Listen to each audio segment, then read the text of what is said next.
மதுரை மாவட்டம் திருமங்கலம் அருகே பிரச்சாரத்தில் ஈடுபட்ட பாஜக வேட்பாளர் ராதிகா அதிமுக தேமுதிக கூட்டணியை விமர்சித்து பேசியதை மைக் கச்சேரி பகுதியில் பார்க்கலாம். ஜெயிக்கிற இடத்துல நாங்க இருக்கிறோம், செய்ய முடியும் என்று சொல்ற இடத்துல நாங்கள் இருக்கோம். உங்களுக்கு செய்வேன் அப்படிங்கிற ஒரு மனசுள்ள கட்சியில நாங்க இருக்கிறோம். நாங்கள் குரல் கொடுக்கிறதுக்கு வரல. அந்த கூட்டணியில இன்னும் பிரதமர் யார் என்று சொல்லவில்லை. நாங்கள் சொல்றோம் மோடிஜி தான் பிரதமர். அதிமுக தேமுதிக கூட்டணியில அவங்க யாருக்காக பேசுறாங்க? அவங்க தலைவர் யாரு? அவங்க யாரு பிரதமர்?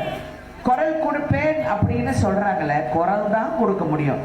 அது கடைசியில் அவங்க வீட்டுல தான் அந்த குரல் கொடுப்பாங்க.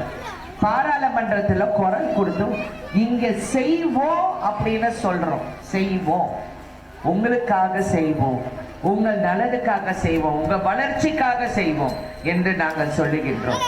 அதனால அதிமுக கூட்டணியில அவங்க மத்தியிலையும் ஒண்ணு கிடையாது, ஏன்னா கூட்டணி கிடையாது. மாநிலத்துல அவங்க எதிர்கட்சி. உங்களுக்காக ஒரு டீ கூட வாங்கி கொடுக்க முடியாது. புரியுதுங்களா? அதுதான் உண்மை. ஆனால் எல்லாரையும் ஏமாற்றி மக்களை திசை திருப்புகிறார்கள். செய்திகளை உடனுக்குடன் தெரிந்து கொள்ள உடனே சப்ஸ்கிரைப் பண்ணுங்க.